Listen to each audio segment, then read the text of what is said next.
Yo, Nation, got to talk about the Jamal Adams situation. I will say this.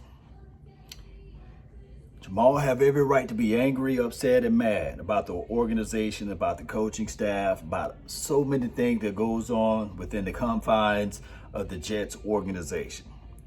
Nevertheless, when you start talking ill, even though he's a dynamic player, even though he's right, the Jets may look at it and say, okay, you point out all of these things, and we know that you're dynamic. We know that you bring a lot to the table, but we're not going to grant you the wish that you really want.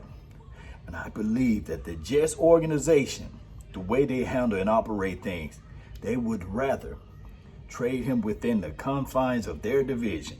They would rather give him to the New England Patriots, the Miami Dolphins, the Bills, or what have you, before they allow him to win.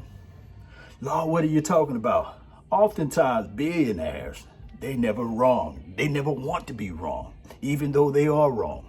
They would rather say, okay, to say that we win in this situation, we'll give them up to someone else. We would not allow this guy to win. Remember, the Cowboys put out a first-round draft pick for Jamal, and they looked at it and said, wow, no, we covered Jamal. We love Jamal. We really want him to be on this team. We think that he's the difference maker. He's the straw that stirs their particular drink, right? So they said no.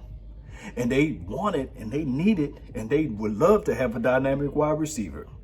And they realized that Sedary and CD Lamb, the pick that they would have had, was at the 17th pick. They said, dog, we lost out on I guess from what my dogs are saying, a generational type of wide receiver. I'm talking about my dogs, Fox Lombardi and my guy Foots the King. But, you know, we'll see what CD will turn out to be down the line. But I just want to be able to tell everybody this right quick.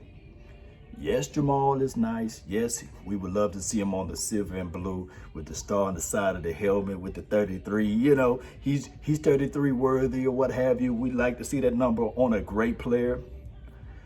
I just don't think that it will happen now. And here's why. Because of the things that I explained earlier. They do not want to lose. The Jets do not want to lose, especially when you're talking about going back and forth with a player. And even if Jamal Adams is saying everything 1,001% right, they're not going to look at it and say, okay, we're going to fold. They're not going to do that. So it goes back and forward to what the Cowboys should do is just sit back and watch and not offer the form to them, because at the end of the day, they're not going to give him away. They're not. Now, looking at the Jets and seeing what they did in the past and beyond, we can say that, yeah, they need probably another wide receiver. Yes, they needed an offensive lineman or what have you. And we got those things at our disposal, right? We got all of those things. But I just don't see the Jets allowing Jamal Adams to win. He said that Adam Gase is not a leader. He's talking about the front office, the general manager. He's talking about them. But I just don't see the Jets letting this thing go. If they do, close your eyes and imagine if they do allow him to come to the Dallas Cowboys. That would be nice. But the Jets are looking at it like, nah. And let's talk about how other people may perceive this information too. I got to keep it 110% with you guys, off the GP, general principles.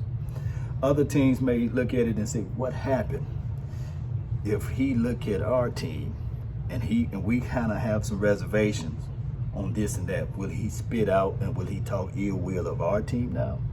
And I'm talking about other teams, maybe the Miami Dolphins or the Buccaneers, or whoever, you know, or the Eagles, you know. Well, the Eagles, they would love to have a Jamal Adams, and I would hate to see it, but I digress.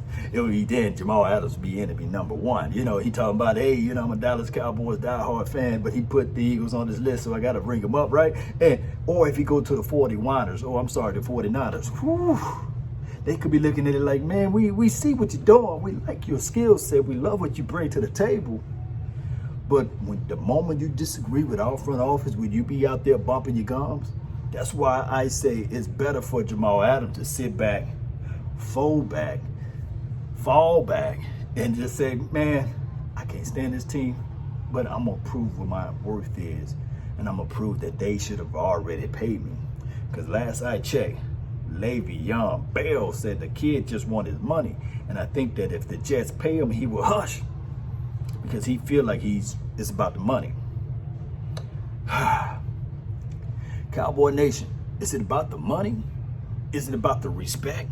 Because a lot of times we look at this situation and say to ourselves, all right, Jamal Adams, we know what he can do out there at Jets, and we can close our eyes and imagine what he can do for the Dallas Cowboys. But putting the big booty in there, right? Putting the big old butt up in there. Is it really about the money, or is it about the respect? Because during this off season, we do know that these guys, they talk to one another. They go back and say, hey, I was able to buy this, or I was getting this. Or they say, man, you only getting paid that, you know? So they go back and forth with all of those things. And the Dallas Cowboys, we already know some of the things that Jamal Adams was able to get away with and get by with at Jets. It won't happen over here in Dallas land. We got to know that. We got to understand that, right? That it will not get away. Hitting the player after the whistle is done and what have you, or what do they call it? Personal conduct, you know, on the field, whatever that crazy stuff. You can barely touch the quarterback nowadays. You know, all of that stuff is magnified by multiple numbers when you come over here in Big D. So yes, on one end, we love to have Jamal. On the other end, we like, man, this brother don't know what he asking for, because you can fly under the radar in Jets. But down here in Dallas, every game is on the high spotlight. Every game you're going to be viewed upon and seen upon. There's so many things to be looking at as relates to this team. There's so many things. But is Jamal Adams crying out loud, hoping that somebody can really see what he's doing and saying, okay, give me the opportunity, give me a chance, and maybe the Jets will fold?